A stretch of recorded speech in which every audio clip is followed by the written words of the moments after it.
ఆ ఎఫెస్ అనేటువంటి పట్టణం చాలా పెద్ద పట్టణం. ఆ పట్టణంలో ఒక గుడి ఉంది. ఆ గుడిలో ఉన్నటువంటి దేవత పేరు అర్తెమీదేవి. మనకిది అపోస్తుల కార్యాలు 19వ అధ్యాయంలో కనబడుతుంది. పౌలు ఆ గుడి దగ్గర నిలవబడి ప్రీచ్ చేస్తూ ఉంటాడు. తెలిసిన విషయమే కదా ఇదంతా మనకి. ఆ గుడి ఉంది. ఆ గుడికి ఉన్నటువంటి ఇంపార్టెన్స్ ఏంటంటే చాలా పెద్దది. అది 127 పెద్ద పెద్ద స్తంభాల మీద కట్టబడినటువంటి గుడి. అది 500 ఎత్తు విగ్రహం. అంటే ఒకసారి ఆలోచన చేసుకోండి ఎంత పెద్ద గుడి ఉండాలో అది. అక్కడ ఒక గ్యాలరీ ఉంటుంది, బయట నాటకశాల ఉంటుంది, అది గ్యాలరీ. స్టేడియం, ఆ స్టేడియంలో వన్ ట్రిప్కి 25,000 పీపుల్ కూర్చుని నాటకాన్ని చూడొచ్చు. 25,000 మంది పట్టేటువంటి ఒక ఆడిటోరియం. ఇప్పుడు మీకు ఆలోచన రావచ్చు ఎంత పెద్దదో అది. అర్థమైందండి? 25,000 మంది పట్టేటువంటి ఒక ఆడిటోరియం, ఒక నాటకశాల. ఆ గుడిలో 127 స్తంభాల మీద కట్టబడినటువంటి ఆ గుడిలో ఉన్నటువంటి ఆ ఎత్తైనటువంటి ఆ దేవత విగ్రహం. అది అన్ని కంట్రీస్కి అంటే ఒక వ్యాపార కేంద్రంగా, ఒక అంటే అంటే ఇంకా చాలా ఎక్కువగా ట్రాన్స్పోర్టేషన్ జరుగుతూ, వ్యాపార లావాదేవీలు జరుగుతూ, చాలా ఎక్కువగా ఇంపార్టెన్స్ ఉన్నటువంటి పట్టణం అది. ఆ పట్టణానికి చాలా కనెక్ట్ అయి ఉన్నారన్నమాట. ఆ ఊరిలో ఉన్నటువంటి మేయర్ కూడా ఆ యొక్క కంట్రీలో దాన్ని రాజధానిగా చేసుకుని ఆ గవర్నర్ కూడా ఆ సిటీలోనే నివసిస్తూ ఉండేవాడంట.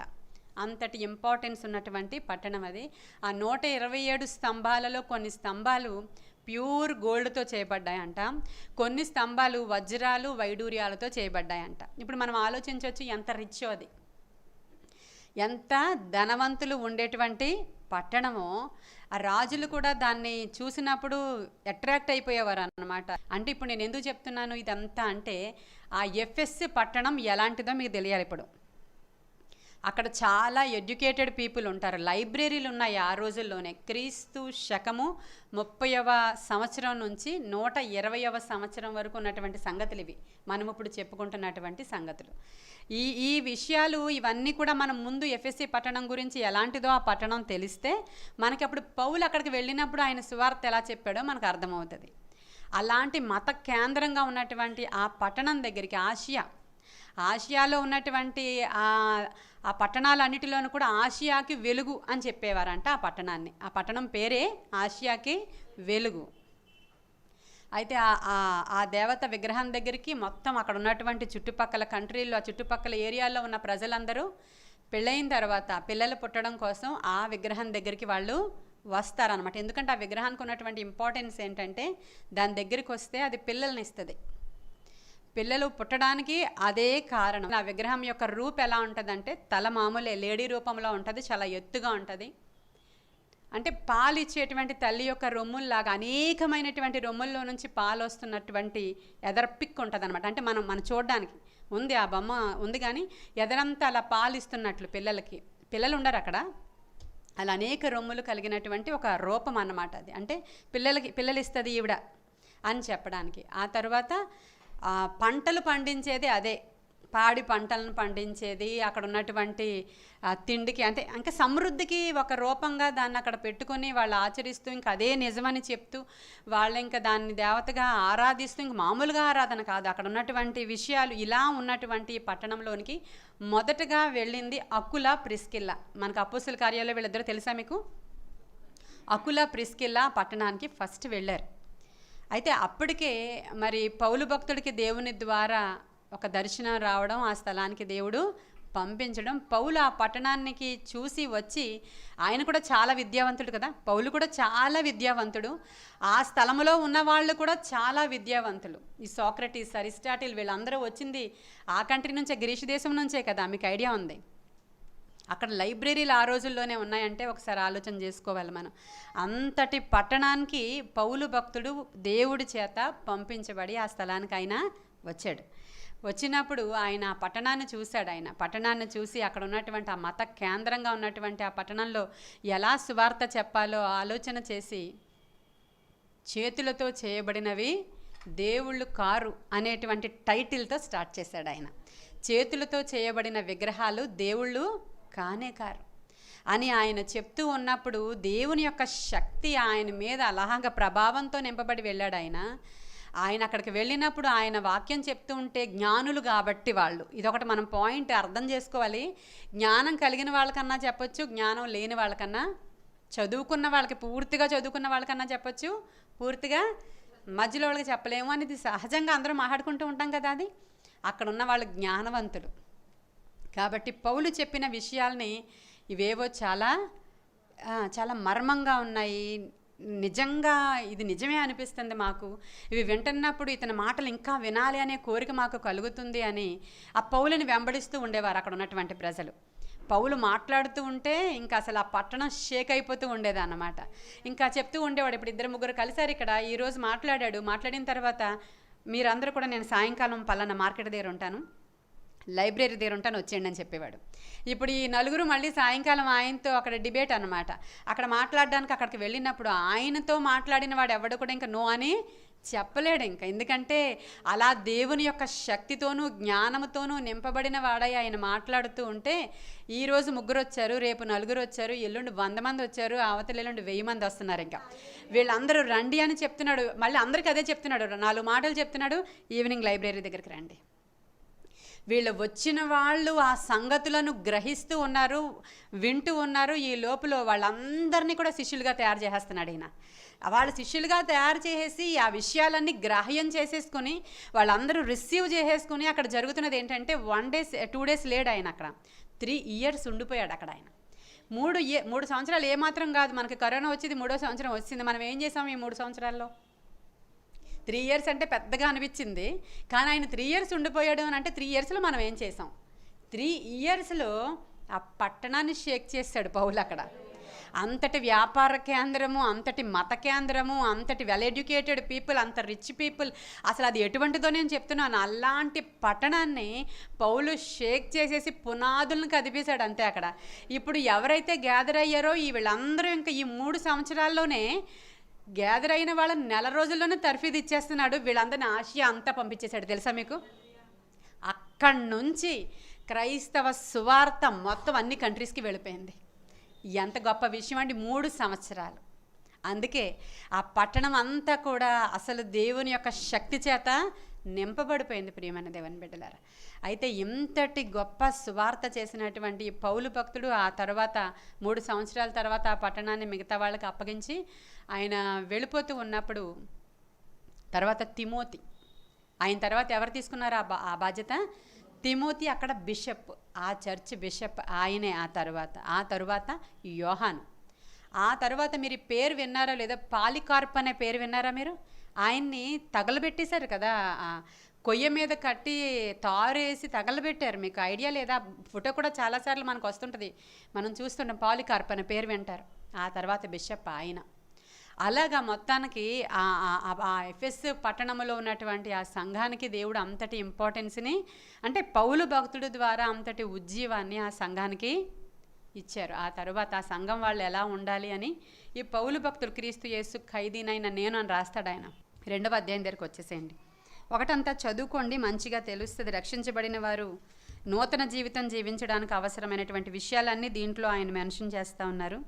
2వ అధ్యాయం దగ్గరికి వస్తే 1వ వచనంలోనే చక్కని మాట, మీ అపరాధముల చేతను పాపముల చేతను మీరు చచ్చిన వారై ఉండగా ఆయన మిమ్మును క్రీస్తుతో కూడా, ఇప్పుడు మీరు పాపాల చేత అపరాధాల చేత మనం చచ్చిన వారం అందరికీ తెలుసు కదా, ఆయన క్రీస్తుతో కూడా మనల్ని రక్షణ భాగ్యం ఇచ్చి మనల్ని ఆయన బ్రతికించారు. ఆయన మీరు వాటిని చేయిచు వాయుమండల సంబంధ అధిపతిని అనగా అవిధేయులైన వారిని ఇప్పుడు ప్రేరేపించు శక్తికి అధిపతిని అనుసరించి ఈ ప్రపంచ ధర్మము చెప్పున ముందు నడుచుకున్నారు. మీరు ఎలా నడుచుకున్నారంటే అందరూ ఎలా నడుచుకున్నారు, ఈ ప్రపంచ ధర్మం చెప్పున మీరు కూడా అలాగే నడుచుకున్నారు. వారితో కలిసి మనమందరం శరీరం యొక్క మనసు యొక్క కోరికలను నెరవేర్చుకుంటూ మన శరీరాశలను అనుసరించి, అంటే ఏంటి, మన శరీరం ఏం చెప్పిందో, మన మనసు ఏం చెప్పిందో దాని ప్రకారం చేస్తాం. ఏం చేయాలో అన్నీ చేసేసి అలా ప్రవర్తిస్తూ కడమవారి వలనే స్వభావ సిద్ధంగా దైవోగ్రతకు పాత్రులమై అప్పుడున్నాం. అలా అయినను దేవుడు కరుణా సంపన్నుడై ఉండి మనము మన అపరాధముల చేత చచ్చిన వారమై ఉండినప్పుడు సైతము మన ఎడల చూపిన తన మహాప్రేమ చేత మనలను క్రీస్తుతో కూడా బ్రతికించాను. హల్లెలూయా. మహాప్రేమ చేత మనం రక్షించబడి బ్రతికి ఉన్నాం ఈరోజు కదండి. మహాప్రేమ చేత అలా 8వ వచనం దగ్గరికి వస్తే, మీరు విశ్వాసము ద్వారా కృపచేతనే రక్షింపబడి ఉన్నారు, ఇది మీ వలన కలిగినది కాదు, దేవుని వరమే. హల్లెలూయా.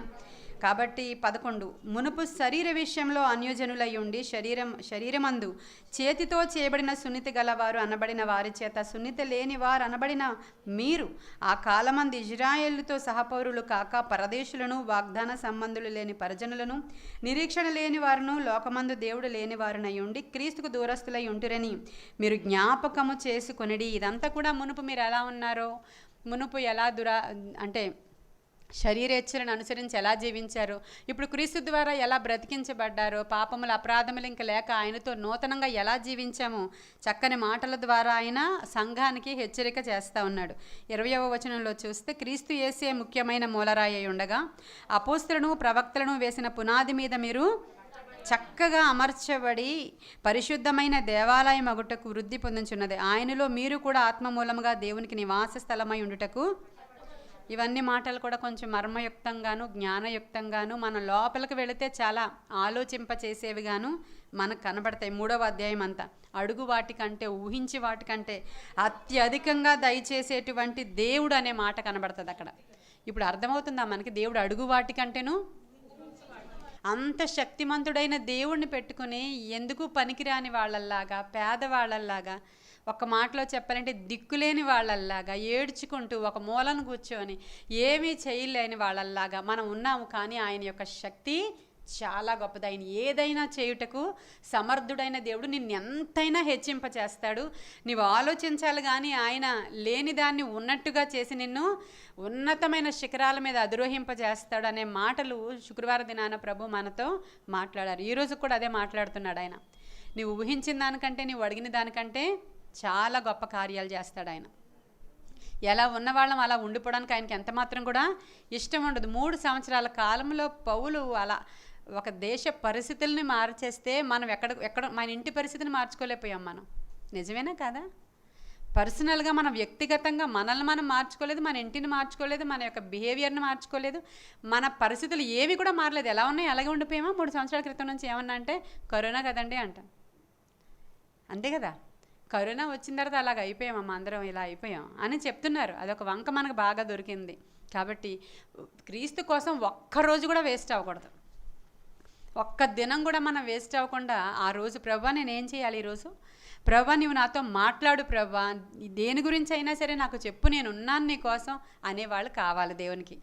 అలా ఎవరైతే సిద్ధపరిచి స్థిరపరచబడి కూర్చొని ప్రభువా నీ కోసం నేను ఏదైనా చెయ్యాలనుకుంటున్నానంటే వాళ్ళకి పని అప్పగిస్తారు దేవుడు. అంతేనా? మన ఇంట్లో కూడా పనిచేసే పిల్లలకే చెప్తాం కానీ పని చేయలేని దానికి ఎంత చెప్పినా వేస్టే కదా. ఎన్నిసార్లు చెప్పినా వాళ్ళు అక్కడ నుంచి లేవరు కదా, అప్పుడు ఇంకెందుకు చెప్తాం? పనిచేసే వాళ్ళకే కదా చెప్తాం మనం. దేవుడు కూడా అంతే, నేను ఉన్నానయ్యా నన్ను వాడుకో అంటే నిన్ను వాడుకుని నీకు జీతం ఇచ్చేవాడు ఆయన. హల్లెలూయా. ఆయన ఇచ్చే జీతం చాలా వెరైటీగా ఉంటుంది, చాలా గొప్పగా ఉంటుంది. ఆయన దాంతోపాటు ఆయన నీకు నేను జీవవృక్ష ఫలాలను ఇస్తానంటాడు. అది బోనస్లు అవి. హల్లెలూయా. అంతం వరకు నమ్మకంగా ఉండు, నేను నీకు జీవవృక్ష ఫలమునిస్తాను. హల్లెలూయా. నా సింహాసనము మీద నేను నిన్ను కూర్చుండని ఎత్తును, నాతో కలిసి భోజనం చేసేటువంటి అవకాశాన్ని నేను నీకు ఇస్తాను. ఇవన్నీ కూడా ప్రభువిచ్చినటువంటి వాగ్దానాలు. అవన్నీ వాగ్దానాలని స్వతంత్రించుకోవడానికి నేను మిమ్మల్ని పిలిచా. మునుపైతే అంధకార సంబంధంలో మీరందరూ కూడా లోకాశల్ని, శరీరాశల్ని అనుసరించి నడుచుకునేవారే. కానీ ఇప్పుడు మీరందరూ ఆ విధంగా లేరు కదా. నా సొత్తుగా మార్చబడిపోయారు, నా బిడ్డలుగా మార్చబడిపోయారు, నా ఐశ్వర్యాన్ని నేను నీకు ఇవ్వడానికి ఇష్టపడుతూ ఉన్నాను అంటున్నాడు ఆయన. కాబట్టి ఇవన్నీ కూడా 3వ అధ్యాయంలో ఉంటుంది. ఇంకా 4వ అధ్యాయం దగ్గరికి వచ్చేటప్పటికల్లా ఆత్మ కలిగించేటువంటి ఐక్యత గురించి చెప్తాడు ఆయన. ఒకరినొకరు ఎలా సహించుకోవాలో, దీర్ఘశాంతంతో వినయంతో ఎలా ఉండాలో చెప్తూ వరాల గురించి చెప్తాడు ఆయన. క్రీస్తు ప్రేమ కలిగి క్రీస్తు వలె ఉండాలని ఈ 4వ అధ్యాయంలో అంతా అవే ఉంటాయండి ఆయన. మనకిప్పుడు నేను చెప్పిన మాటలన్నీ కూడా పాపము చెయ్యొద్దు, కోపపడండి కానీ పాపం చెయ్యొద్దు అని 17వ వచనంలో అన్యజనులు నడుచుకున్నట్లు మీరు ఇక మీదట నడుచుకొనవలదని ప్రభువునందు మీకు మీరే వారైతే అంధకారమైన మనస్సు గలవారే తమ హృదయ కాఠిన్యము వలన వాళ్ళు అలా ఉంటారు. మీరైతే ఆ హృదయ కాఠిన్యం వలన అలా ఉండొద్దు. మీరు వాళ్ళైతే సిగ్గులేని వాళ్ళు కాబట్టి నానా విధమైన అపవిత్రతను అత్యాశతో జరిగించుటకు తమను తామే కాముకత్వమునకు అప్పగించుకున్నారు. మీరైతే అలా కాదని చాలా స్పష్టంగా ఈ యొక్క సంఘంతో పౌలు మాట్లాడుతూ ఉన్నాడు. ఆ తర్వాత 25వ వచనం దగ్గరికి వచ్చేసరికి 26, కోపపడుడి కానీ సూర్యుడు అస్తమించే వరకు మీ కోపం నిలిచి ఉండకూడదు. అపవాదికి చోటియ్యకుడి, దొంగిలవాడు ఇక మీదట దొంగిలక అక్కర గలవానికి పంచిపెట్టుటకు వీలు కలుగు నిమిత్తము. తర్వాత 30 నుంచి చూడండి. దేవుని పరిశుద్ధాత్మను దుఃఖపరచుకుడి, విమోచన దినము వరకు ఆయన యందు మనం విమోచన దినం వరకు మనం ఏమయ్యామండి? ముద్రించబడి ఉన్నాం. ఇప్పుడు మీరందరూ బాప్తిస్మం తీసుకున్న వాళ్ళకి ఏం జరిగిందంటే, ఆ రోజు మీ నొసల మీద ఒక ముద్ర వేశాడు దేవుడు, సీల్ వేశాడు. అది మనకు కనబడదు. అది ఆత్మ సంబంధమైనటువంటి ముద్ర. ఎప్పటి వరకు? విమోచన దినము వరకు మీరు ఆత్మ సంబంధమైనటువంటి ముద్రతో సీల్ ఉంది అక్కడ. మీకు ఎవరు మిమ్మల్ని టచ్ చేయలేరు. అక్కడ శోధకుడు ఎంత మాత్రం కూడా టచ్ చేయలేడు. ఇప్పుడు ఎక్కడి నుంచో మీకు ఒక పార్సిల్ వచ్చింది. అప్పుడు మీ ఇంటికి వచ్చి బెల్ కొట్టినప్పుడు మీరు ఎక్కడికో వెళ్ళారు, ఎవరు లేరు. అప్పుడు ఆ పోస్ట్ మ్యాన్ అక్కడే కూర్చొని వీళ్ళకి ఏమొచ్చిందో అని ఓపెన్ చేసేసి చూస్తాడా? ఎందుకని? దాని మీద సీల్ వేసేసి ఉంటుంది. అది ఓపెన్ చేయడానికి ఎంత మాత్రం కూడా వీలు లేదు. అది సో అండ్ సో ఎవరు వేశారో మళ్ళీ అక్కడికే తిరిగి అది బ్యాక్ వెళ్ళిపోవాలి. అది తప్ప ఈ మధ్యలో ఉన్నటువంటి ఈ పోస్ట్ మ్యాన్కి కానీ ఎవరికి కానీ ఆ సో అండ్ సో పర్సన్ దగ్గరికి అది చేరితే వాళ్ళు ఓపెన్ చేసుకుంటారు. వాళ్ళ పేరు మీద ఉంది అది.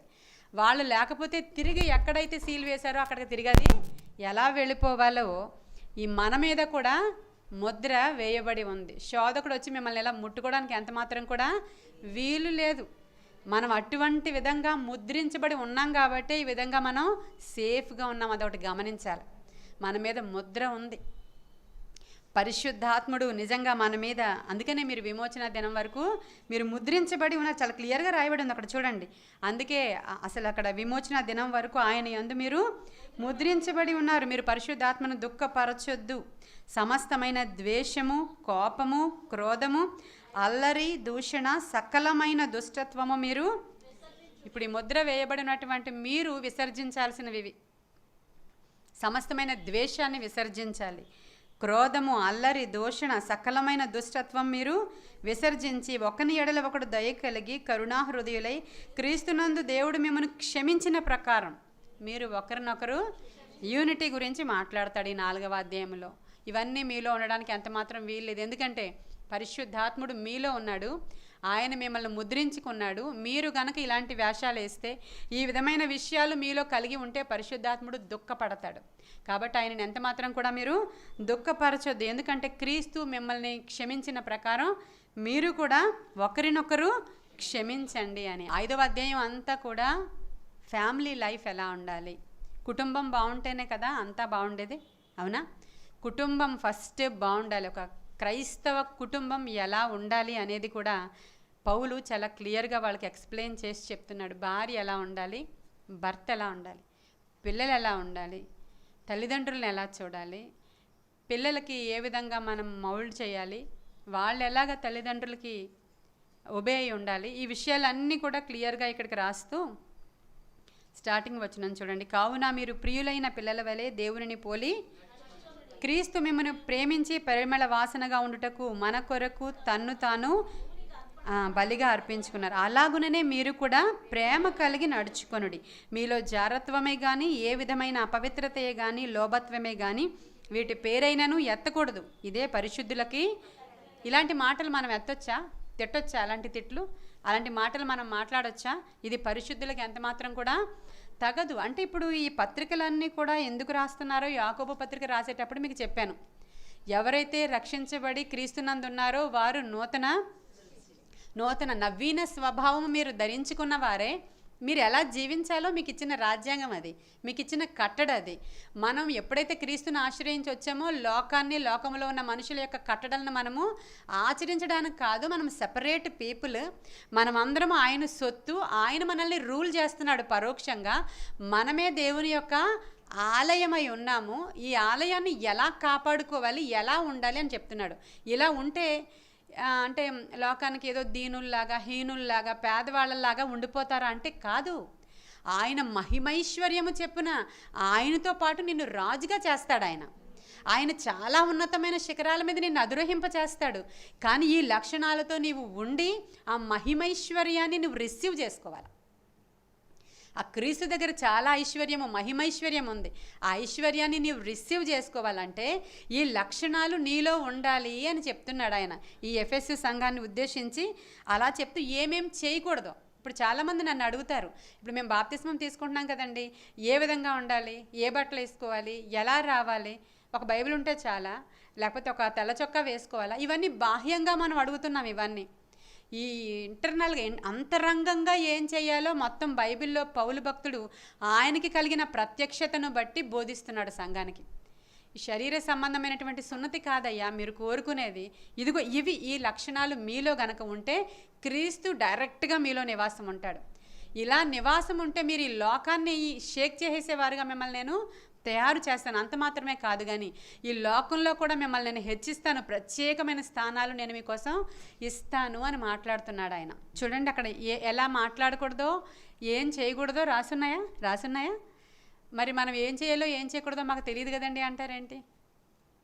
చేసేసి నేనేమీ చేయట్లేదు, నేను చాలా మంచిదాన్ని అంటారేంటి? మరి ఈ మాటలన్నీ పొక్కిరి మాటలైనను, బూతులైనను, సరసోక్తులైనను నోట్లో నుంచి మీకు రాకూడదు, అవి ఉచ్చరింపకూడదు, అసలు నోట్లో నుంచి రాకూడదు. పోయిన వారం మాట్లాడాడు యాకోబు పత్రిక నుంచి, ఒకే జల నుంచి 2-3 ఓటలు మునుపు మీరు మాట్లాడేవారు. అది నాకు తెలుసు.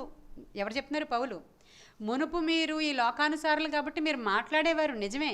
కానీ ఇప్పుడు మాట్లాడకూడదు, ఇప్పుడు మీ నోట్లోంచి అవి రాకూడదు. ఇప్పుడు మీ ఆ బిహేవియర్ అంతా కూడా మీరు మార్చుకోవాలి అని ప్రత్యేకంగా ఆయన చెప్తున్నాడు అన్నమాట.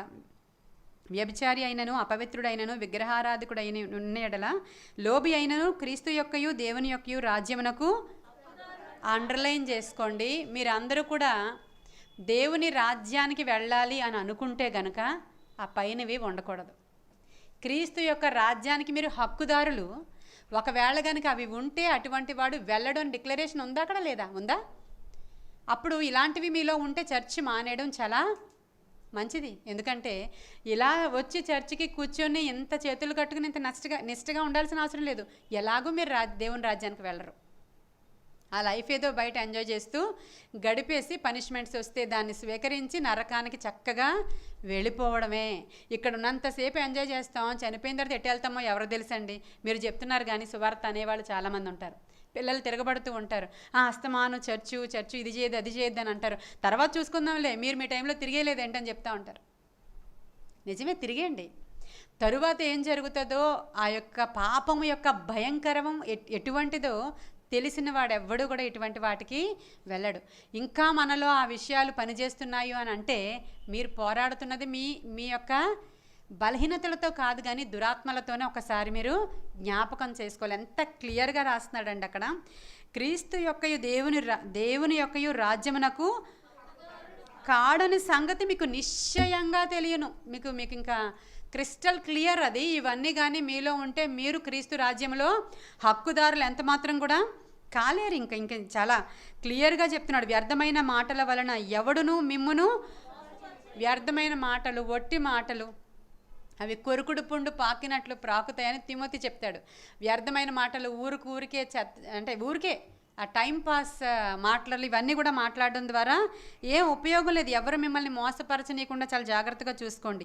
ఇట్టి క్రియల వలన దేవుని ఉగ్రత అవిధేయులైన వారి మీదకి వచ్చును గనుక మీరు అట్టి వారితో ఊరికే సుత్తు కబుర్లు చెప్తూ ఉంటారు గంటల తరబడి. తెలుసా మీకు ఇలాంటి వాళ్ళు ఎవరైనా? మీరే చెప్తున్నారా?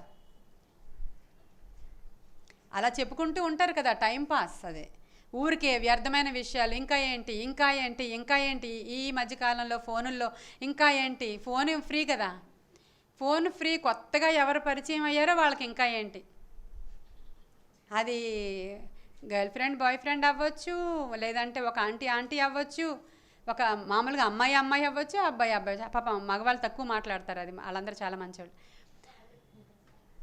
అది ఖచ్చితంగా నిజం. అది వాళ్ళు తక్కువ మాట్లాడతారు. అంటే వాళ్ళ గర్ల్ ఫ్రెండ్తో ఎక్కువ మాట్లాడతారేమో నాకు తెలియదు, మరి అది నాకు తెలియదు. కానీ మామూలుగా మగవాళ్ళందరూ మిత భాషలుగానే ఉంటారు. కొంతమందే ఎక్కువ వాగుతూనే ఉంటారు. అంటే అబ్నార్మల్ అనమాట వాళ్ళు. ఇప్పుడు పిల్లల్ని చూస్తూ ఉంటారు, పుట్టినగానే వాడు ఏడ్చేయడానికి నార్మల్, అది వాడు ఏడవకుండా మూతి ముడుచుకుని ఉన్నాడు అనుకోండి, అది అబ్నార్మల్ అనమాట. మగవాళ్ళే అధికంగా మాట్లాడేస్తే వాడు పక్కన ఉన్నాడంటే వాడు అబ్నార్మల్ అనమాట. మగవాళ్ళు సహజంగా మితభాషలుగా ఉంటారనమాట. అలా కాకుండా ఊరికినే మాట్లాడుతున్నారు అనుకోండి, కొంచెం వాళ్ళకి దూరంగా ఉండండి అని చెప్పాడు ఇక్కడ, అంతే. కొంచెం వాళ్ళకి దూరంగా ఉండండి. అట్టి వారితో మీరు పాలివారై ఉండొద్దు, మీరు కొంచెం దూరంగా ఉండండి. మీరు పూర్వమందు చీకటి అయి ఉంటారు, ఇప్పుడైతే ప్రభువునందు వెలుగై ఉన్నారు. మీరు అందరూ ఇప్పుడు ఫుల్ లైట్, చాలా మీలోంచి బ్రైట్గా లైటింగ్ వస్తూ ఉంటుంది. ఈ లైట్ వెలిగించాడు దేవుడు.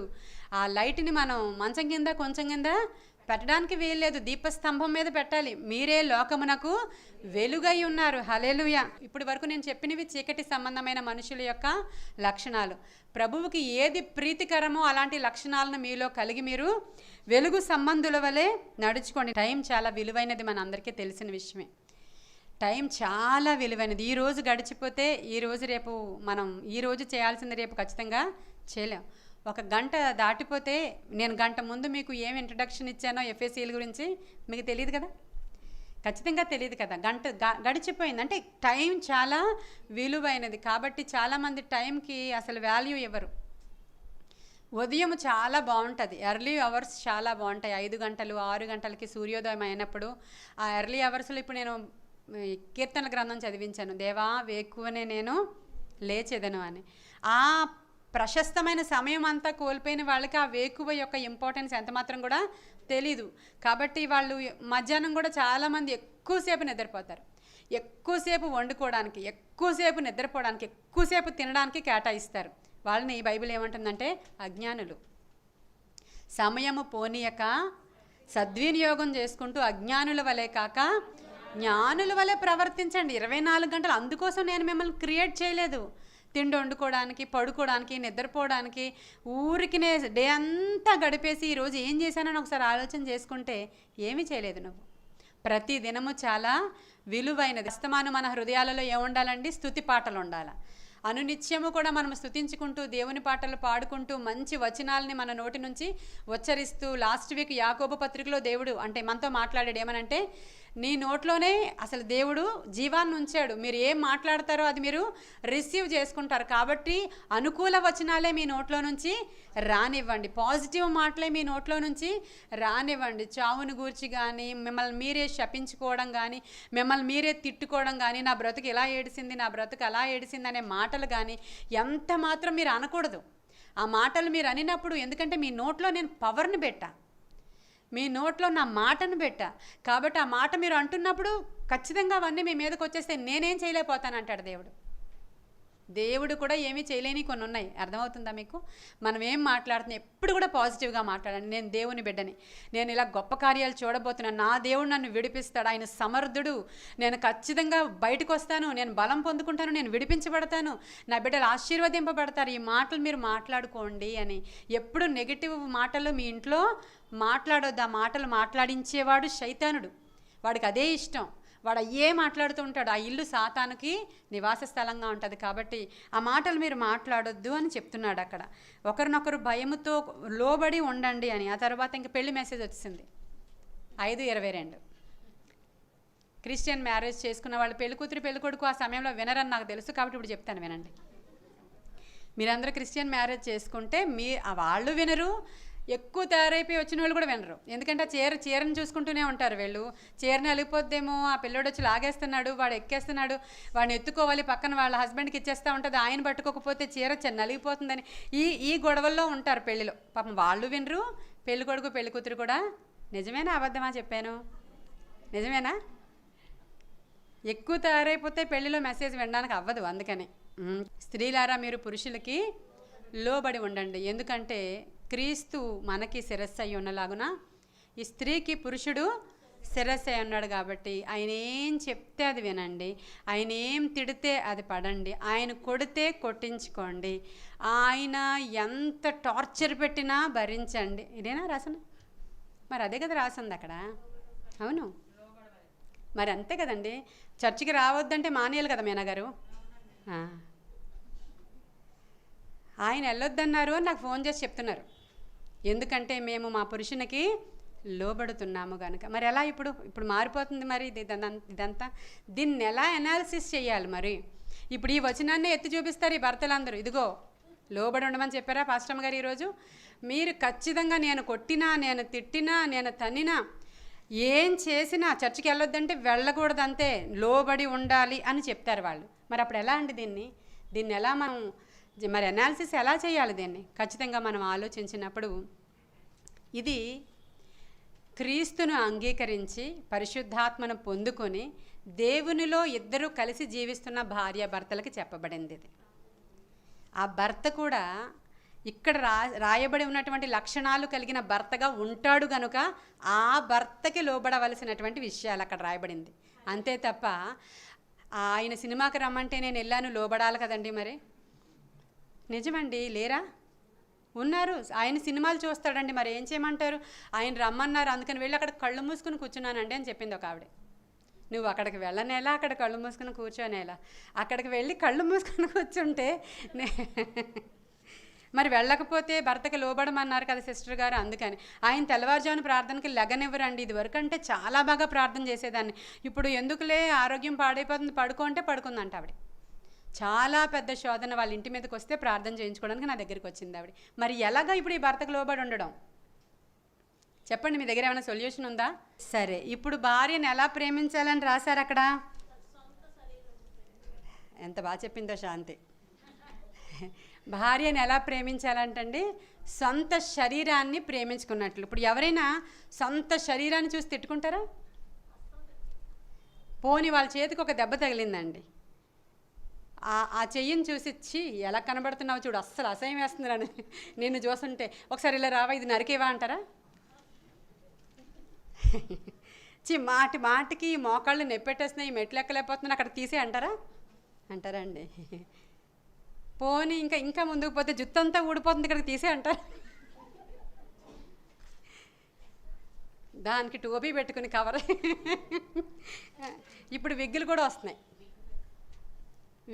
వస్తున్నాయి, మధ్య మధ్యలో ఫాల్స్ హెయిర్ అని, ఇంకా మధ్య మధ్యలో చిన్న ప్యాచ్ అయితే ఆ ప్యాచ్కి కూడా వస్తున్నాయి. ఇవన్నీ కూడా చేసుకుని దువ్విందే దువ్వి, అలంకరించి వేసిన రంగే వేసి, మీకు అర్థమవుతుందా? ఇంత ప్రేమించుకుంటున్నారు కదా మీ శరీరాన్ని, అంత ప్రేమించాలి భార్యను కూడా. ఇలా ప్రేమించిన వాడు ఖచ్చితంగా ఆయన ఏ మాట చెప్పినా భార్య అక్కడ లోబడాల్సిందే. హల్లెలూయా. అలాంటి భార్యాభర్తల కోసం రాసిందండి ఇక్కడ. అంతేగాని దేవునికి విరుద్ధంగాను, దేవునికి వ్యతిరేకంగాను, దేవుని సంఘానికి వ్యతిరేకంగా చెప్తే ఆ మాటలు వినమని అంత మాత్రం కూడా కానే కాదు.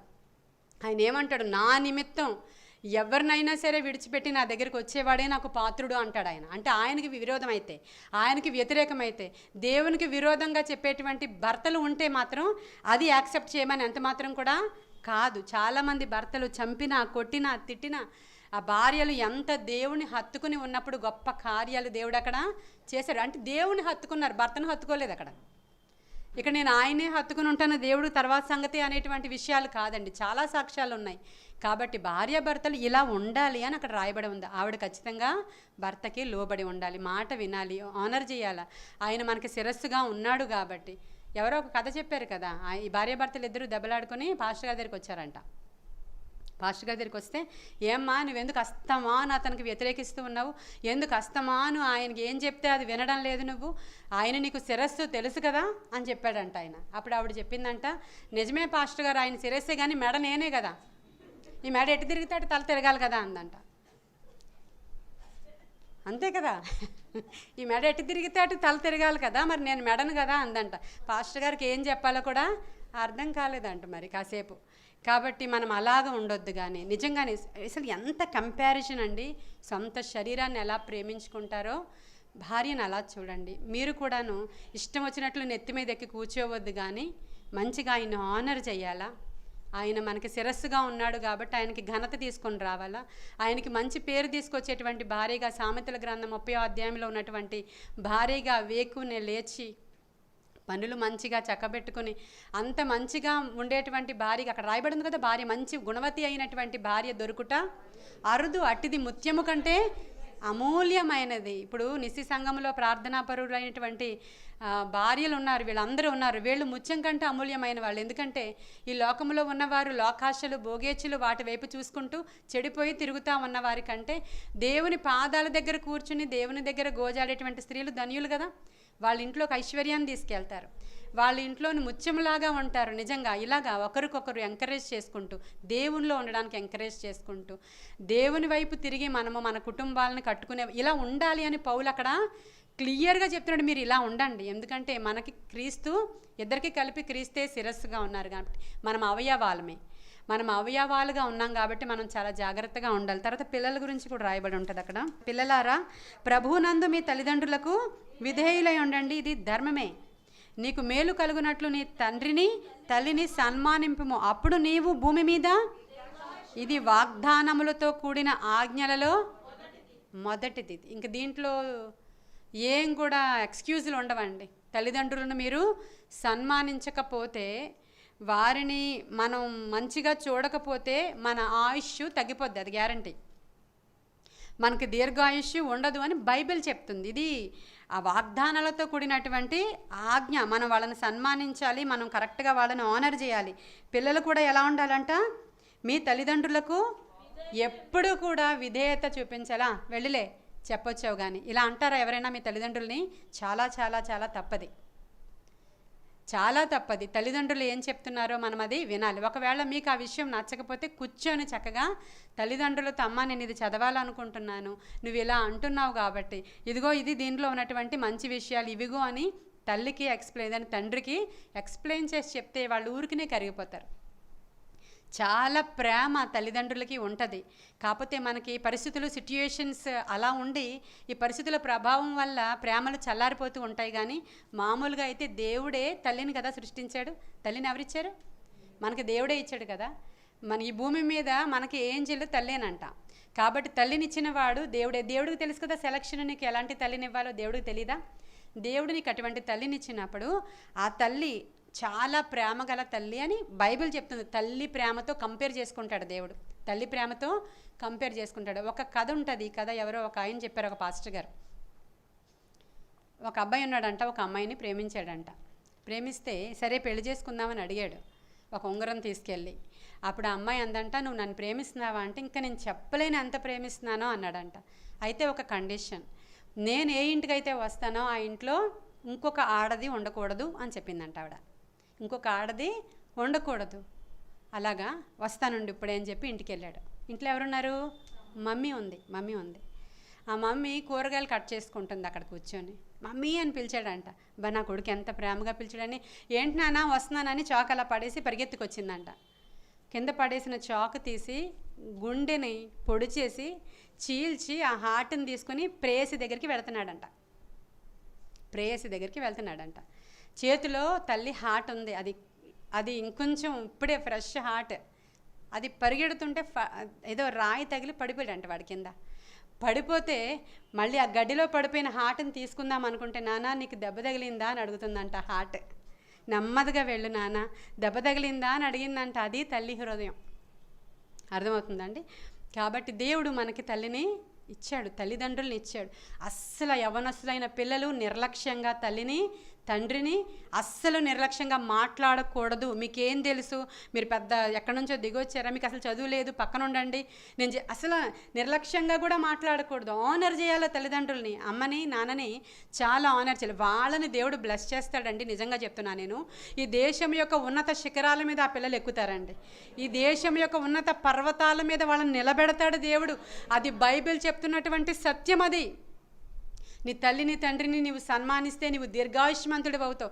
తల్లిని అస్సలు, ఈ యవనస్తులైన పిల్లలందరికీ చెప్తున్నా, ఈ చిన్నపిల్లలకి, చిన్నప్పుడు మీ తల్లిని తండ్రిని ఎదురిస్తూ ఉంటే, మాట్లాడుతూ ఉంటే మీకు ముచ్చటగా ఉంటుంది. ఎలా మాట్లాడుతుందో చూడు, ఇది ముదురు, ఇది ఇంకోటి, ఈ బండకాయ ఆ బండకాయ అని. చిన్నప్పుడు బాగానే ఉంటుంది నీకు. పెద్ద అయిన తర్వాత అదే ఆరోగ్యంట్ నేచర్ నీ ఏడుపుకి కారణం అవుతుంది ఖచ్చితంగా. చిన్నప్పుడే వారిని నీవు గనక వారించి బెత్తముతో వారిని మందలించినట్లయితే పెద్దయ్యాక వాడు ఆ ప్రవర్తన నుంచి తప్పిపోడు, అధిక గారం ఎంత మాత్రం కూడా చేయకూడదు. క్రమశిక్షణ, బైబిల్ నేర్పిస్తున్నది అంతా కూడా క్రమశిక్షణ. ఎలా నడవాలి, ఏం తినాలి, ఏం మాట్లాడాలి, ఎక్కడ ఆగాలి, ఎర్ర సముద్రం దగ్గర నుంచి మొదలుపెట్టి దేవుడు తన ప్రయాణం అంతటిలో కూడా తన ప్రజలకి క్రమశిక్షణ నేర్పిస్తూ తీసుకెళ్ళాడు. ఎలా ఉండాలో క్రైస్తవ జీవితం యొక్క గొప్ప లక్షణం క్రమశిక్షణ. క్రైస్తవ పిల్లలు చాలా క్రమంగా పెరుగుతారు అని అదొక మంచి మాట, నానుడి ఉంది. చాలా క్రమశిక్షణగా పెరుగుతారు, ఒక సిస్టమాటిక్ లైఫ్ ఉంటుంది వాళ్ళకి అని. ఎఫ్ఎస్సి సంఘానికి ఇవన్నీ కూడా ఇంత మంచి విషయాలను రాశారు. 6వ అధ్యాయం చివరికి వచ్చేటప్పటికల్లా మీరు పోరాడుతున్నది మీ సమస్యలతో ఎంత మాత్రం కాదు, మీరు పోరాడుతున్నది మీ భార్యతో కాదు, మీరు పోరాడుతున్నది మీ భర్తతో కాదు, మీ తల్లిదండ్రులతో కాదు, మీ పిల్లలతో కాదు, మీ ఇంటి పక్కన వాళ్ళతో కాదు, కానీ ఎవరితో పోరాడుతున్నారు? మీరు మీ పరిస్థితులు ఏమైతే ఉన్నాయో, ఎదురు రోగమా, అప్ప, సమస్య, భర్త, భార్య, బిడ్డ, తల్లిదండ్రుల ఎవరో సమస్య, మీకు ఏది సమస్య అయితే అది రాసుకోండి అక్కడ. ఆ సమస్య వైపు మీరు చూస్తున్నప్పుడు ఆ సమస్యని కాదు మీరు చూడాల్సింది, మీరు ఒక యుద్ధం యొక్క రంగంలో మీరు నిలవబడి ఉన్నారు. ఇప్పుడు మీకు ఫుల్గా పైనుంచి కింద వరకు ఇప్పుడు రాయబడి ఉన్నటువంటి ఈ యొక్క శిరస్త్రాణాన్ని, బుల్లెట్ ప్రూఫ్ జాకెట్ని, చేతిలో సత్యం అనేటువంటి, నడుముకి సత్యం అనేటువంటి దట్టిని, విశ్వాసం అనే డాలు. ఈ విశ్వాసము చెప్పాను నేను గతించిన వారం నుంచి. క్రియలు లేకుండా విశ్వాసంతో ఉండడం ఎంత మాత్రం కూడా వీలు కాదు. క్రియలతో కూడినటువంటి విశ్వాసం అక్కడ కావాలి. నేను దేవుడిని చాలా ప్రేమించేస్తున్నాను, అసలు దేవుడు అంటే నాకు ఎంత ఇష్టం అంటే సరిపోద్దా? మీరు విజ్ఞాపన ప్రార్థనల చేత సహవాసంగా ఈ స్థలానికి వచ్చి ఆయన ఆవరణలో పనిచేస్తే ఆయన ప్రేమించినట్లు, అంతేనా? ఇంట్లో కూర్చుని నేను చాలా ప్రేమించేస్తున్నాను, ఐ లవ్ యూ జీసస్, అంతేనా చేయాలి? నువ్వు నన్ను ప్రేమిస్తే కొన్ని చేయాలమ్మా అని చెప్పాడు ఆయన. అవి చేయాలి. నువ్వు నన్ను ప్రేమిస్తే కొన్ని చేయాలి, క్రియలు కనబడాలి నాకు. ఏవేవో వంకలు ఎప్పుడు చెప్తూనే ఉంటావు నాకు, కానీ క్రియలు కనబడాలి. విశ్వాస సహితమైనటువంటి క్రియలు కనబడాలి. అవే కదా చెప్తున్నాడు అక్కడ. ఆత్మ వలన ప్రతి సమయమందు ప్రతి విధమైన ప్రార్థన విజ్ఞాపన చేయించు ఆ విషయమై సమస్త పరిశుద్ధుల నిమిత్తము పూర్ణమైన పట్టుదలతో విజ్ఞాపన ప్రార్థన చేసే విజ్ఞాపన యోధుల్లాగా మీరు తయారవ్వాలి. ఎందుకంటే మీరు పోరాడుతున్నది మనుష్యులతో కాదు, మీరు పోరాడుతున్నది సాతానుతో, మీరు పోరాడుతున్నది దయ్యంతో, మీరు పోరాడుతున్నది అంధకార సంబంధులకు లోకనాథులతో మీరు పోరాడుతున్నారు. కాబట్టి మీలో మీరు గొడవలు పెట్టుకోకండి అస్సలు. ఆయన చెప్తున్నాడు, నేను చెప్పలేదు, పౌలు చెప్తున్నాడు. ఒకరికొకరు గొడవలు పెట్టుకొని ఊరికే మిమ్మల్ని మీరే అలా చేసుకుంటే మధ్యలో వాడు వచ్చి నవ్వుతున్నాడు. కాబట్టి వాడికి అవకాశం మీరు ఇవ్వద్దు, అస్సలు అవకాశం ఇవ్వకుండా మీరు ఒకటే చూడండి. మీరు పోరాడుతున్నది ఈ మనుషులు కాదు కానీ దురాత్మ సమూహాలు. వాటిని ఎదిరించుటకు ఆపద వచ్చేసింది మీ మీదకి. ఆపద్దినమందు వాడిని ఎదిరించుటకు మీరు ఈ వెపన్స్ అన్నీ కలిగి ఉండాలి. సత్యాన్ని మీరు నడుముకి దట్టిగా కట్టుకోండి, విశ్వాసం అనే డాలు పట్టుకోండి, వాక్యం అనే ఖడ్గము మీ నోట్లో ఏముండాలి? వాక్యం చదవకుండా 10, 12 సంవత్సరాలు, 15 సంవత్సరాలు, 20 సంవత్సరాలైనా వాక్యం అడిగితే చెప్పలేరు, ఒక మాట అడిగితే చెప్పలేరు. మరి వాక్యం చదివితే వస్తుంది కదా, వస్తుందా? ఈరోజు వాక్యం విన్నారు, ఏంటి చెప్పమంటే చెప్పలేకపోతూ ఉంటారు చాలామంది. మరి ఆ వాక్యం వినుట ద్వారా ఏం జరుగుతుంది? విశ్వాసం వస్తుంది. వినుట దేవుని గూర్చినటువంటి మాట వలన కలుగును. హల్లెలూయా.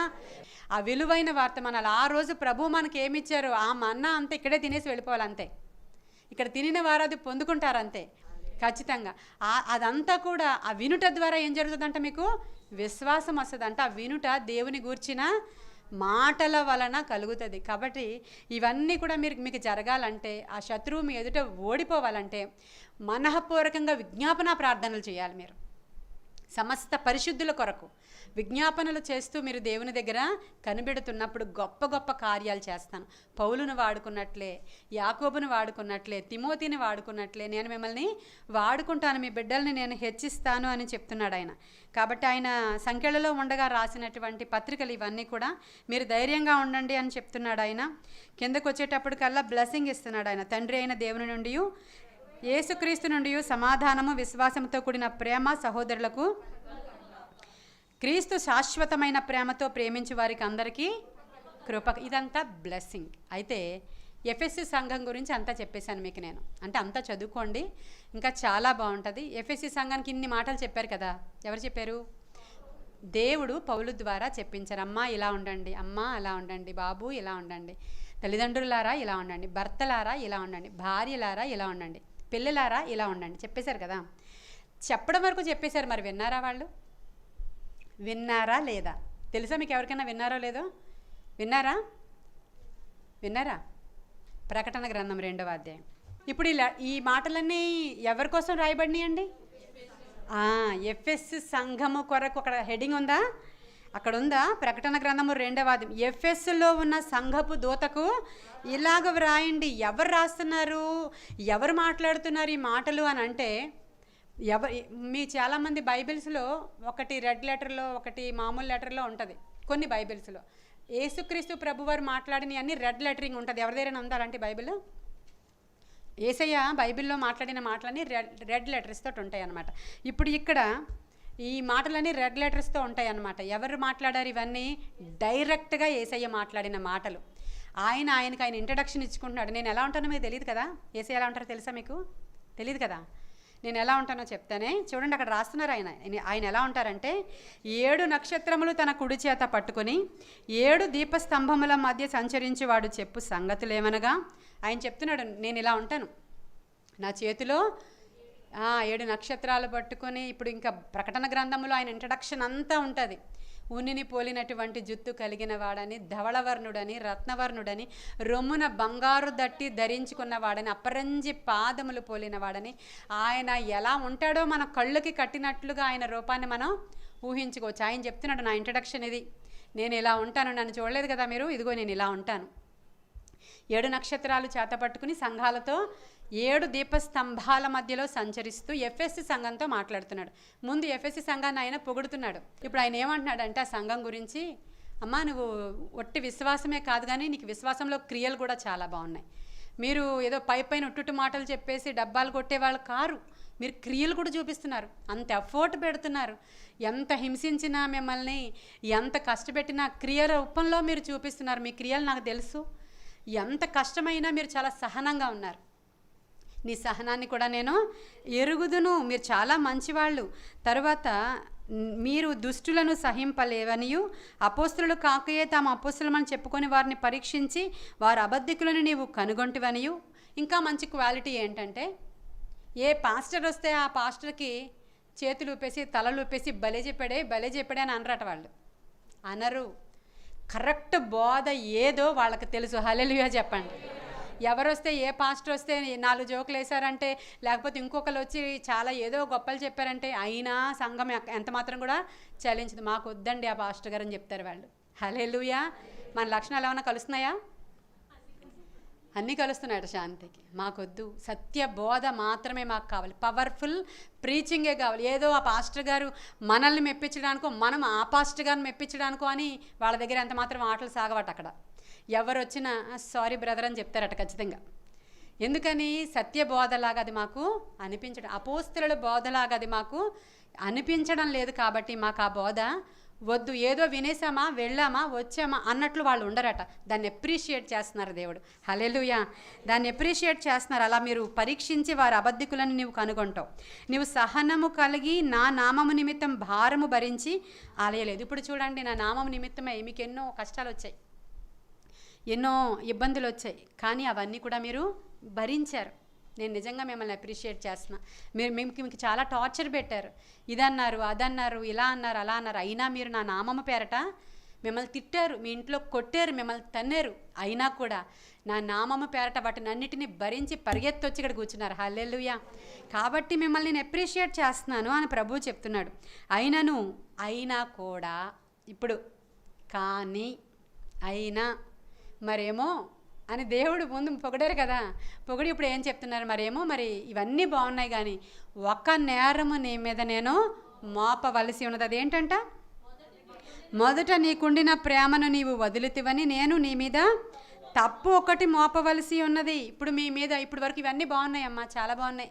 వెల్ డన్, వెరీ గుడ్, చాలా బాగుంది, కీప్ ఇట్ అప్, చాలా బాగున్నారు మీరు. కానీ ఈరోజు ఏంటంటే, మొదటి ప్రేమను నీవు మరచిపోయావని నీ మీద నేను ఒక నేరము, ఒక తప్పు నేను మోపుతున్నాను డైరెక్ట్గా. కాబట్టి నువ్వేం చేయాలంటే, సారీ ప్రభు అని చెప్పేస్తే సరిపోదు. అవునా ప్రభా సారీ అంటే సరిపోదు. నువ్వేం చేయాలంటే చూడండి, ఏం చేయాలా? ఏ స్థితిలో నుంచి పడితేవో అది జ్ఞాపకం చేసుకొని చూడండి ఏం చేయమని చెప్తున్నారు ప్రభు అంటే, సారీ చెప్తే సరిపోయేది కాదు. నాకు అది నీకు చాలా సహనం ఉంది, నేను చూస్తున్నాను. నీ క్రియలు చాలా బాగున్నాయి, చూస్తున్నా. నువ్వు అబద్ధ బోధన సహించట్లేదు. నీకు రైట్ ఏదో రాంగ్ ఏదో చాలా క్లియర్గా నీకు తెలుసు కాబట్టే నువ్వు రైట్గా బోధించేటువంటి బోధ దగ్గరికి వెళుతున్నావు. అది కూడా బాగుంది. ఎన్ని విషయాలు బాగున్నాయి, కానీ మొదట నీకుండిన ప్రేమ, ఫస్ట్ లవ్ అంటారు దాన్ని. మొదట ప్రేమ. దేవునిలోనికి వచ్చిన కొత్తల్లో, పరిశుద్ధాత్మ పొందుకున్న కొత్తల్లో దేవునితో ఎంత సహవాసం చేసేదానివో నువ్వు, ఎంత దేవునితో సమయం గడిపేవాడవో నువ్వు, దేవుని పాటలంటే వింటుంటే ప్రాణం ఎక్కడి నుంచో లెగిసొచ్చేసినట్లు ఎలా ఉండేదో, ఒక్క మాట మాట్లాడుతుంటే మన మీద ఉన్న వెంట్రుకలు ఎలా నిక్కబొడి చేసేవో, ఎలాగ దేవుని దగ్గర నీ ఉనికి ఉండేదో, ఆ ఫస్ట్ లవ్ ఇప్పుడు లేదే. సమయానికి ఎలా వచ్చేవాడవో, ఎలా వెతికేవాళ్ళో అంత ఎక్కువగా రావట్లేదు. ఎందుకని నువ్వు రావట్లేదు ఎక్కువగా? నేను ఇక్కడ ఉన్నాను ప్రభా, నువ్వు అక్కడ ఉండు అనే ప్రేమ నాకు వద్దు. ఆ మొదటి ప్రేమ పొందితే, మరలా మొదటి ప్రేమ పొందితే సరే లేని పక్షంగా, ఒకవేళ నీకు ఆ మొదటి ప్రేమ రాలేదనుకోమ్మా, పర్వాలేదులే ఏదో మూలను కూర్చో అన్నాడు ఆయన. నో, ఆయన ఏం చెప్పాడో తెలుసా? ఆ ఫస్ట్ లవ్ కానీ నీకు రాకపోతే నేను నీ వద్దకు వచ్చి దీపస్తంభాన్ని నీ దగ్గర నుంచి నేను తీసేస్తాను. అది ఎంతటి పనిష్మెంటో మీకు అర్థమవుతుందా? మన దేవుడితో అలాగే ఉంటుంది. అంత ఈజీ కాదు. అర్థమైందండి మీకు? ఆ డైలాగ్ రాసుకోండి.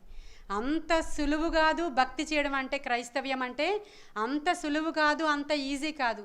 నీవు మొదటి ప్రేమ అప్పుడు ఎలాగున్నావో చివరి వరకు అలాగే ఉండు. అప్పుడు నేను జీవవృక్ష ఫలమును, నువ్వు ఫస్ట్ ఎలా ఉన్నావో లాస్ట్ వరకు అలాగే ఉన్నావనుకో, శోధనలు వస్తాయి, రావనట్లేదు. నేను ఇరుకులు వస్తాయి, రావనట్లేదు. నువ్వు కూడా పడిపోవనట్లేదు. మళ్ళీ లే, మళ్ళీ చేయి, మళ్ళీ పడుకో, మళ్ళీ లే. మీకా గ్రంథంలో చెప్పబడినట్లు చెప్పు శాతానుతో, శాతానా నేను కింద పడిపోయినా మరలా లేస్తాను. హల్లెలూయా. సాతానా, నా ఫస్ట్ లవ్ మరలా దేవుని దగ్గర నుంచి నువ్వు పోరాడేది నీ పరిస్థితులతో కాదు, అంధకార సంబంధం. వాడు నిన్ను అలా చేస్తున్నాడే తప్ప నీవు మంచిదానివే. నువ్వు ఇప్పుడు ఏం చేయాలంటే ఆ మొదటి ప్రేమను మరలా తెచ్చుకో, పొందుకో. ఆ ఫస్ట్ లవ్ నాకు కావాలి. ఒకవేళ కానీ నువ్వు ఇంకా నెగ్లెక్ట్ చేసి ఆ ఫస్ట్ లవ్ నువ్వు పొందుకోవాలా, మునుపు వచ్చిన ప్రేమ లేదు, మునుపు వచ్చిన దేవునికి సంబంధించినటువంటి ఆతృత లేదు, ఆశ లేదు, దేవుని సన్నిధి ఎడల వాంఛ లేదు. దేంతో కంపేర్ చేసుకున్నారు? ఇందాక భర్తతో కంపేర్ చేసుకున్నారు. ఆయన నీకు నా మీద ఏ మాత్రము వాంఛ లేదు, ఏమీ లేదు, నీ మట్టుకు నువ్వు ప్రవర్తిస్తున్నావు. కాబట్టి నేనేం చేస్తానంటే, నేను నీ వద్దకు వచ్చి దీపస్తంభాన్ని నేను తీసివేస్తాను. జాగ్రత్త. ఒకవేళ కానీ నువ్వు లోబడి మరలా ఫస్ట్ లవ్ని రెక్టిఫై చేసుకొని మునుపులాగే సమయానికి వచ్చి దేవుని సన్నిధిలో గడిపి అధికంగా ఆరాధించి నీ ఆత్మ దేవునిలో ఉల్లసించింది అనుకో, అప్పుడు నేను నీ జీవవృక్ష ఫలాన్ని నీకు ఇస్తానని చెప్పారు. సరే, ఇప్పుడు ఎఫెస్ పట్టణం ఎలా ఉంది ఎవరికైనా తెలుసా? టర్కీ దగ్గర ఉంది. అది రష్యాకి వెళ్ళే దారిలో కనబడుతుంది మీకు. ఇప్పుడు అంత పెద్ద పట్టణం అని చెప్పాను కదా, అంత గ్యాలరీ ఉందని చెప్పాను కదా, అంత పెద్ద టెంపుల్ ఉందని చెప్పాను కదా, వ్యాపార కేంద్రం అని చెప్పాను కదా. ఇప్పుడు వెళ్ళి మాకు అది చూపించండి ఎఫెస్ పట్టణం అని మీరు టూరిస్ట్ దగ్గరికి వెళ్ళి అక్కడ గైడ్ని అడిగితే, ఇలా రండి దగ్గరికి అని చెప్పి ఒక మట్టి దిబ్బని చూపిస్తాడు మీకు. ఒక మట్టి దిబ్బని చూపిస్తాడు మీకు. ఎందుకో తెలుసా? అది డైరెక్ట్గా దేవుని నోట్లోంచి వచ్చినటువంటి. నువ్వు కానీ ఆ ఫస్ట్ లవ్ని జ్ఞాపకం చేసుకోకపోతే ఆసియాకి వెలుగు అని చెప్పబడిన ఆ పట్టణము మరి అక్కడ ఉండదు. ఇప్పుడు చీకటి మట్టి దెబ్బ అక్కడ. జాగ్రత్త, దేవుడు న్యాయవంతుడు కాబట్టి పర్వాలేదులేండి, మేము ఎలాగైనా గడిచిపోతుంది అనుకోకండి. నీ తర్వాత జనరేషన్ చీకటిగా ఉంటుందమ్మా. అసలు నువ్వే ఉండవేమో కొన్ని రోజులు పోతే. నీ జీవితంలో ఏమాత్రం కూడా వెలుగు అక్కడ మట్టి దెబ్బ మిగులుతుంది. ఇది దేవుడు చెప్పినటువంటి మాట. ఎఫెస్ పట్టణం దగ్గర నుంచి, ఎఫెస్ సంఘం దగ్గర నుంచి 7 దీపస్తంభాల మధ్యలో సంచరించేవాడు చెప్పే సంగతి అదే. మొదటి ప్రేమను కానీ మనము కోల్పోతే మన జీవితాలలో నుంచి ఏం తీసివేయబడుతుందండి? దీపస్తంభము తీసివేయబడుతుంది. ఎఫెసీయులకు రాసిన పత్రికలో ఉంది కదా, ఇలాగనే మన పూర్వీకుల అనేకులు ఆ దీపాన్ని వెలిగించిన వారు కారు కాబట్టి చాలామంది ఈరోజు కూడా వారి జీవితాలు చీకట్లో ఉన్నాయి, అంధకారంలో వాళ్ళు జీవిస్తూ ఉన్నారు. వాళ్ళ ఇంట్లో సమాధానం, నెమ్మది, దీవెన, ఫ్లరిష్మెంట్ ఏమి కూడా ఉండదు. ఎలాగున్నవారు అలాగే నశించిపోతూ ఉంటారు. ఇలా అవసరమా మనకి? దేవుడు చెప్తున్నాడు, మిమ్మల్ని నేను నా మహదైశ్వర్యముతో నింపుతాను. నేను మిమ్మల్ని జనరేషన్స్కి మిమ్మల్ని నేను బ్లెస్సింగ్గా నిలబెడతాను. హల్లెలూయా. మీరు అబ్రహాముకి ఇచ్చిన దీవెన నేను మీకు ఇస్తాను. ఇంతటి బ్లెస్సింగ్స్ని దాచిపెట్టాడు. కాకపోతే కొన్ని కండిషన్స్ అప్లై అవుతాయి అక్కడ. కాబట్టి ఎన్ని విషయాలని ఒకసారి జ్ఞాపకం చేసుకుని ఈరోజు ఇంటికి వెళ్ళిన తర్వాత ఎఫెసీయులకు రాసిన పత్రిక చదువుకుంటూ ప్రకటన 2వ అధ్యాయం అంతవరకు చదివి ఆ జీవవృక్ష ఫలము నేను తినాలయ్యా. హల్లెలూయా. నా బిడ్డలు తినాలయ్యా. నా సంతతి వారు బ్లెస్ చేయబడాలి. ఈ లోకంలో ఉన్న వాటిని పట్టుకుని వేలాడుతున్నానేంటి? అవేమి నాకు వద్దు నాయనా, నువ్వే నాకు కావాలి. హల్లెలూయా. నీ ఉంటే నాకు చాలు యేసయ్యా. హల్లెలూయా. ఇట్టి కృప దేవుడు మనకి అనుగ్రహించునుగాక. ఈ పరిశుద్ధ లేఖన భాగము దేవుడు మన వినికిడిలో దీవించునుగాక.